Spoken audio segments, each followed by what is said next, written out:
now it's all falling apart.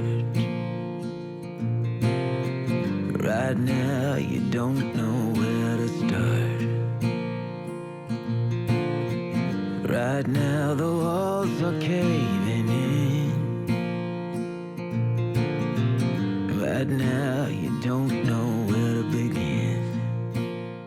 Howdy, howdy, everybody. I am RJ Smith, and this thing of ours is called Crazy News React, where we scour the globe for the most insane, ridiculous, but craziest news videos and post them here every day. We also do a live stream every day at 7:30 p.m. starting soon. Our streams are going to last about an hour or less, depending on what you guys like. But in the meantime, today, these shoplifting numbers have come out already for 2024. We're just a little over halfway through the year, but with gangs literally taking over stores, retail theft has risen 24% from last year. And it's believed that the shoplifting gangs of the Black Lives Matter riots helped spur on this new form of theft. That's according to the FBI. Several major stores like CVS, Macy's, Target, Walmart have cited shoplifting when closing down stores in urban areas. And remember, shoplifting drives up prices for the rest of Americans. Those deals are getting harder to come by. And those that are arrested, which is only 2% of all shoplifting, 52% were older than 16, and were more likely to hide items on their body. 90% of shoplifters have said when being captured, they steal due to inflation. And if you look back in history, come on, inflation wasn't that bad. Look at the 80s, okay? When the stores were looted and burned down in Miami.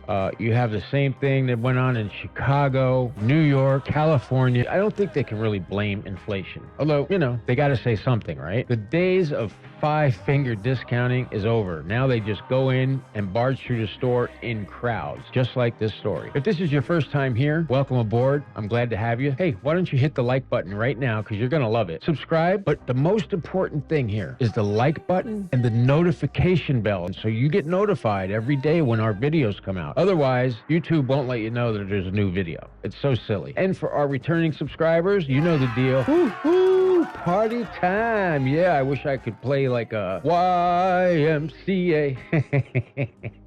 Oh, well, hit the like, and you already subscribed, but share and comment. It's very important. And turn the notifications on. Let's go. Surging crime in California. Watch as a massive mob of thieves robs an Oakland gas station, stealing everything they can get their hands on and causing at least $100,000 in damages. The owner says the lack of law and order is worse than a third world country he came from. Sam Marde joins us now. Sam, thank you so much for joining us. I'm so sorry this happened to you, but I really appreciate you speaking out. Tell us what happened. Well, it was a sideshow on the street next to us and turned out to be a disaster. Once they were done with the show, they turned back to our gas stations, just ransacked it. You're originally from Yemen, and that's a country we report on that has a lot of turmoil going on in it. You called it a third world country, but you said even there, this type of lack of law and order doesn't exist. No, never. I've seen things that happens there, but it gets to a point where, I mean, you're coming to the States where, you know, law and order actually was everybody. I mean, my parents, my aunts, my uncles were talking about U.S. They don't care, because if there's 25 or 30 of them, the clerk is not going to step in, and that's what they count on. I mean, they come right in with bags, backpacks,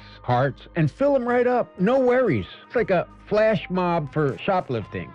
And it's making headlines, not just here in the United States, across the globe. Hey, the famous Nordstrom on Market Street in San Francisco, where I used to live too, they closed down their store. It was the biggest Nordstrom in the world. Gone. By the way, Nordstrom, best shoes ever. All these employees can really do is watch while it happens. And they'll tell you why they didn't intervene. That's not part of my job. I don't want to get hurt. And you have to agree with these people. And most store owners anyway tell them not to get involved. Roll the cameras. That's what they want. Recently, get this, Whole Foods also in San Francisco has closed their stores. They just can't afford these mass shopliftings anymore. Gangs of thieves, that's what I like to call them. You know, I could go through this video and point out body language, but really the only body language here, they're not looking over their shoulder. They're just doing their thing because they know nobody's going to stop them. Here's a way to stop this though, folks. I've said this before on this channel. As a criminologist, I can tell you that a few little tweaks to a security of a store can stop this.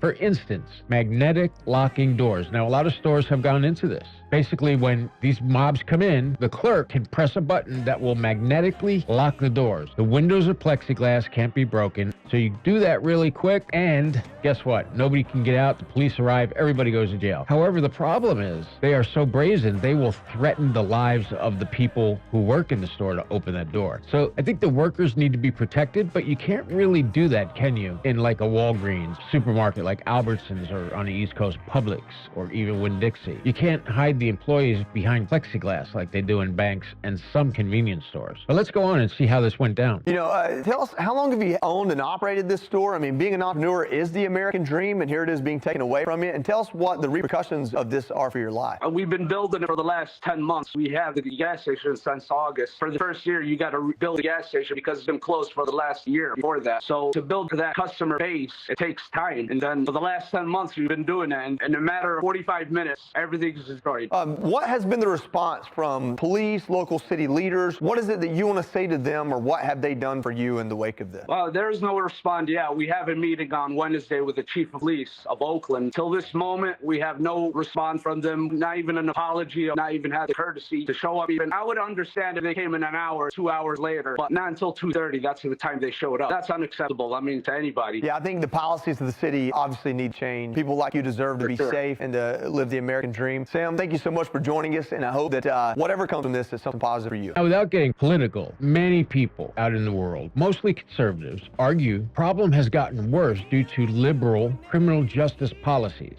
such as ending cash bail that we're seeing a lot of, especially with the migrant crime, who are killing people, robbing people, going to jail and getting bonds and getting out, and they disappear. New York, Philadelphia, Chicago, Los Angeles, San Francisco, you name it, Detroit, Miami, Fort Lauderdale, Jacksonville, Atlanta, they all are facing serious problems with this. Just in February, more than 40 people were actually arrested and charged in racketeering up north in Boston, Massachusetts. Let's be real, this is organized crime. For instance, in the San Diego foothills, police are saying that an organized retail theft crew called Queenpin has built an empire on this mass shoplifting. The Queen was living in a 4,500 square foot mansion and had stockpiled a small fortune in just cosmetics that had been stolen. Now, they're not saying that Michelle Mack, the defendant, did the shoplifting, but she is a front. She buys this stuff for pennies on the dollar and then resells it. Amazon, eBay, OfferUp, you know, Mercari, a lot of these places you just sell it and nobody knows from nothing. She actually employs a network of thieves around the country. Imagine that. It's like the mafia of the 80s and 90s, right? I mean, she's the female John Gotti of shoplifting. I mean, she even pays the airfare, the rental cars, all travel expenses for people around the country to fly to her home and deliver these products. That's how big this business is. She runs crews in places like Washington, Utah, Oregon, Colorado, Arizona, Illinois, Texas, Florida, Pennsylvania, Massachusetts, and Ohio. Tell me this is not RICO. She specializes in, get this, Louis Vuitton bags.